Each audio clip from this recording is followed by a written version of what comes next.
Example 4, we have the square root of 16, a to the 6th power, b cubed. So using the prime factorization method, we list the factors of 16, even though we know the square root of 16 is 4, 16 being the perfect square, but just so that you can see the prime factorization method. So we're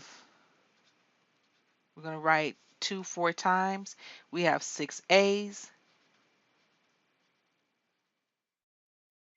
and we have 3 B's. Because the index is 2, we're circling pairs.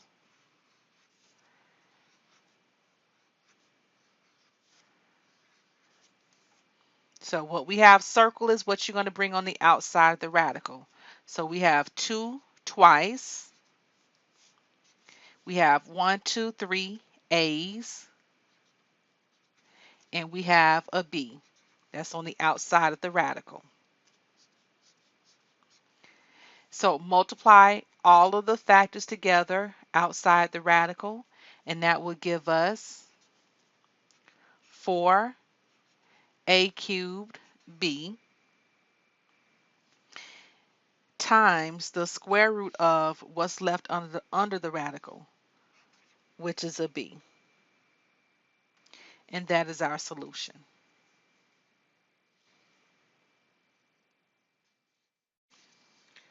Number 5, we have the cube root of 24y to the 5th. So this time we want to group in threes. So let's list the prime factors for 24. Let's let's list them. What times what gives us 24? We have here, what's that, 4 times 6? Break down 4, 2 and 2.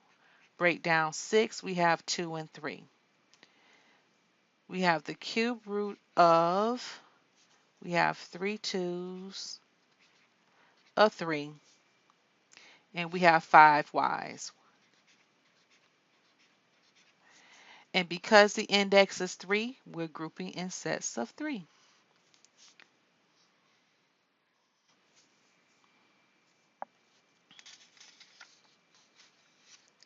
All right, so what we have on the outside of the radical,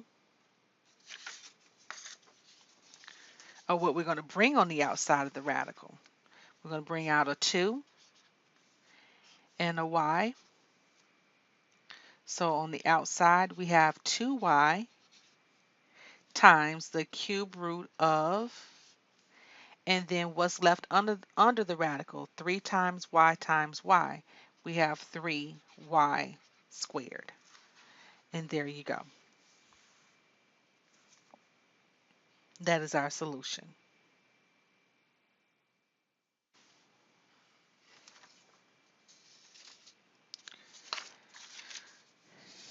Next example, number 6. The 5th root of f to the 10th, g to the 9th. Okay. Now, you can use the prime factorization method, or you can use that shortcut that I showed you. So the shortcut is, let's look at base f. We have an exponent of 10. Well, 5 divides into 10 evenly twice, and we have a remainder of 0. So this 2, that will be on the outside of the radical, and then the remainder of 0, or yes, remainder of 0, that's what's inside. So that means we will not have any f's left inside the radical. So that's base f. Okay, now base g, we will divide 5 into 9. You tell me how many times does 5 divide into 9 evenly, which is 1. And 1 times 5 gives us 5. And then we have a remainder of 4. So we have one of the g's that's going to be on the outside of the radical. And then we'll have 4 g's that's left under the radical, inside the radical. This is the shortcut. You can do that. So then your answer would be, because we have two f's on the outside, we would say f squared. And then we have one g on the outside. We have g times, and let me write this, I don't have enough room here. You have f squared g on the outside.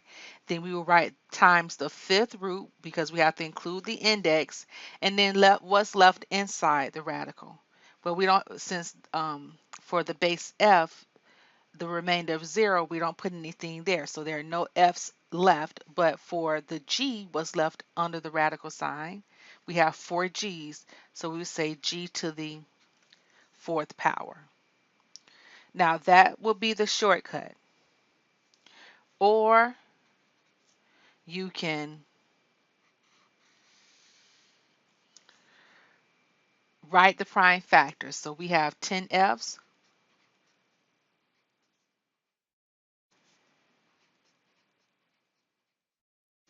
and 9 g's.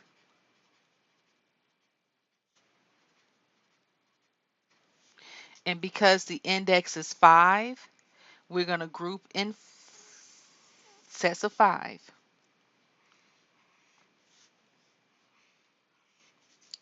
How many f's? How many groups of f's? We have 2, so that's f squared. And then we have a g. And then what's left under? So our solution is f squared g times the fifth root of g to the fourth. So that will be the shortcut. I mean, well, the longer way. And I just showed you the shortcut. Number 7, this one has an index of 7. The seventh root of 25, y to the 30th.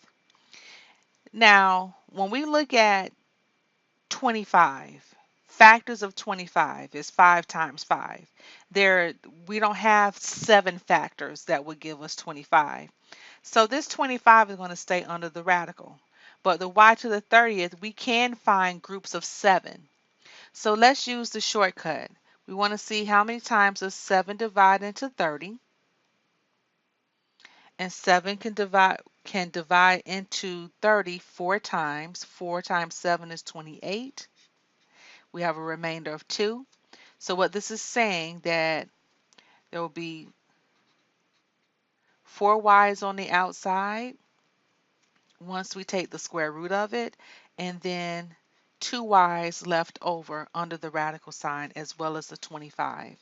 So our answer is y to the fourth, because that's how many groups of 7 that we had. If I had you to write y 30 times, then you're going to have 4 groups of 7. So y to the fourth, and then what's left under the radical sign. So we say times the seventh root of 25, and then what's left here, we have 2 y's, y squared. And there we go.